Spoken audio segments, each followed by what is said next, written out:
Thank you, Mr. Chairman. Director Bolden, first of all, thank you for your kind words about me and what I've done and the Hubble telescope. I think also it's a tribute to really bipartisanship. And I know that really very early in my Senate career, I became the chairman of the subcommittee on VA HUD, of which NASA was part of. My colleague at the time, or vice chairman, was Senator Jake Garn. Yeah. I cannot say enough about the appreciation I had for Senator Garn and John Glenn. Bill Nelson wasn't here. And it showed how the astronaut senators and I with Goddard Space Agency really worked on the whole idea of a balanced space program. But what we did initially to fix Hubble was because we worked on a bipartisan basis, and the efforts of Senator Garn, and then with Senator Glenn, we had the credibility. Though I had the gavel, they had the credibility, and then NASA had the know-how. And that's really kind of the spirit of the way it is, and I wanted to just acknowledge the role that others have played, and we've kept that Kit Bond, Senator Shelby.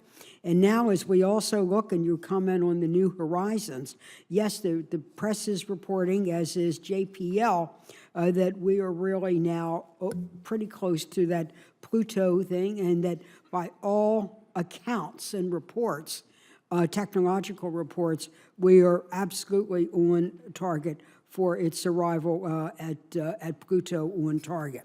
But you know, I want to be sure that our best days aren't behind us, and we're committed to a balanced space program. The human space flight, a reliable transportation system for our astronauts to go where they haven't, and also to do the kind of servicing that will be necessary, and along with space science. So then, of course, you know I'm going to ask you about Goddard.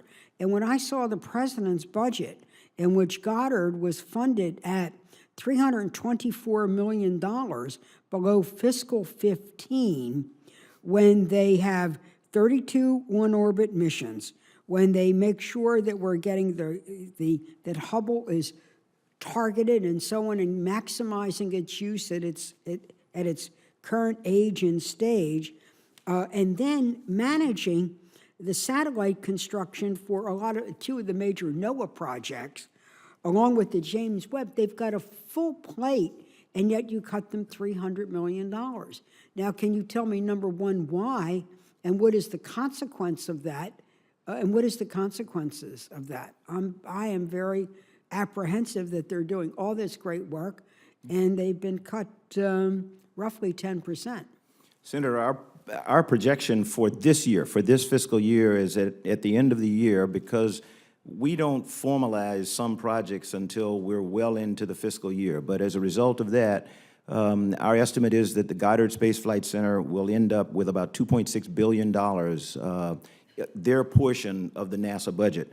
The projection for fiscal year 2016 is that, given the work that they are about to do, that they are embarking on. An example would be, if you told me today in this hearing to go ahead and authorize the beginning on the tiers for continuous land imaging, Goddard would start tomorrow morning. That is not in their portfolio right now. But we anticipate that Goddard will, again, in fiscal year 2016, when all is said and done, end up managing $2.6 billion of projects. So it's actually a preliminary look at what we have based on the programs that we have directed to the various Or are you centers. saying that you're going to give them more work during the year, and then as the year goes on, you're giving them more money?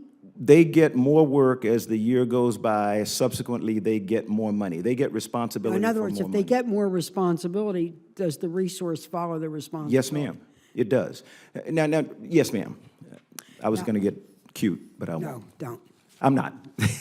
Because in terms of the time, we have a lot of, not ground to cover, a lot of space to cover. Yes, ma'am. Which then takes us to an area called satellite servicing. And to my colleagues who are also interested in national security, I know we're worried about our satellites, number one, not for the purposes of this hearing, it would be inappropriate, but we worry about the Chinese and what they're doing in terms of any satellite technology. So that's one dimension, not for this hearing, and of course across committees. But also we have satellites that our government has, particularly science satellites, and that our private and even nonprofit sector have. Goddard has been developing a technology and workforce to do satellite servicing so they don't end up space junk. That was funded at $130 million in fiscal 15. They've been cut by 50% to $65 million. Could you tell me the rationale of that? Or is NASA do you not want to do satellite servicing? Senator, we sincerely, I think we're all on the same sheet of music. No one is more dedicated, for example, to SLS and exploration than I. I share your enthusiasm there.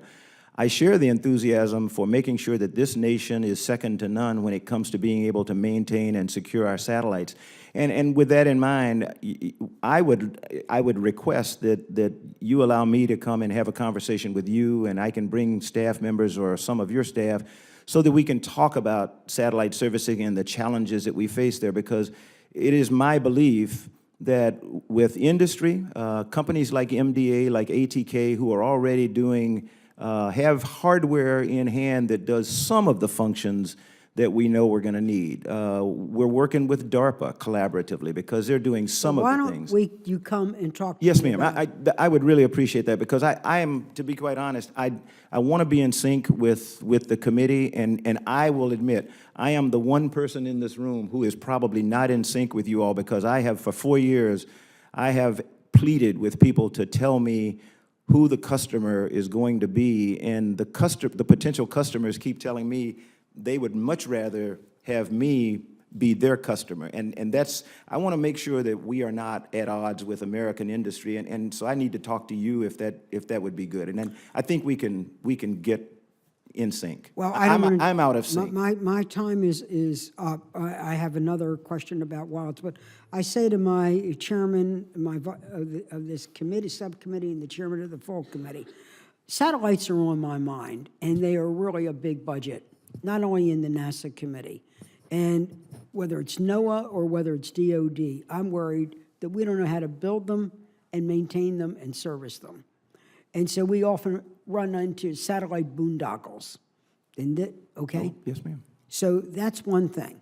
The second thing is that when they're up there, what do we do with them when they are no longer functional, and can they be rescued? That's the other area of looking at.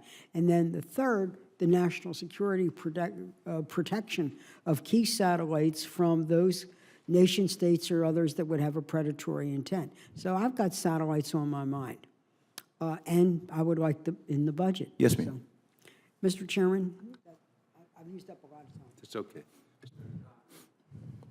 Mr. Chairman, just one question and one comment. The James Webb Telescope. You're exactly right, Administrator, that we were deeply troubled about the Webb, that there were cost overruns. Could we meet both the technological targets and not end up, and then also both the technological targets as well as the fiscal targets? Could you tell the committee the status of the James Webb, and have you also addressed the GAO questions about schedule reserves and the Cyro Cooler to make sure that it is? As you know, there's the GAO report, some press reports on flashing yellow lights. Could you tell us, one, are you on target, and have you addressed these concerns raised by these outside oversight? Senator, I would venture to say we are on target, and we're on target for one primary reason, and that is that after I promised you, then responsibility for the James Webb Space Telescope came into the Office of the Administrator. Right, and we've come a long way. And first we had Chris Scalise as the Associate Administrator, and now Robert Lightfoot, and in their respective roles, they, representing me, are in James Webb almost every day. Chris Scalise is now at the Goddard Space Flight Center that has primary responsibility for it. Chris is in it every single day.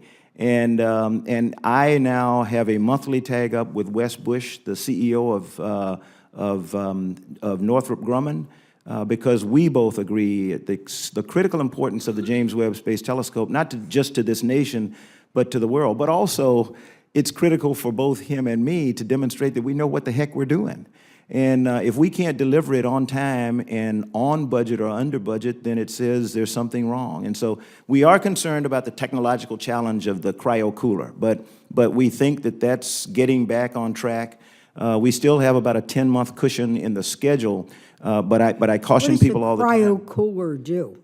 It is actually what enables the telescope to go down to almost absolute zero. It takes it to, oh geez, It doesn't matter what it takes you to. it takes it to really cold, because it's going to operate 1,000,000 miles away from Earth, and it is an infrared imaging telescope. The reason it is so phenomenal and that it's going to dwarf the capability of Hubble is because although it only operates in the infrared range, keeping it as cold as we do, it is going to be able to look into the atmosphere of distant planets around the billions of distant stars, some that are not even in our own galaxy. So that's what's going to make it really, really good. It would still be phenomenal without it, but that's not what we advertise. Well, so and we've got to get it presuming right. that this actually happens, do you believe that the completion and successful launch and operation of the James Webb will secure America's preeminence in astronomy for the next 30 or 40 years?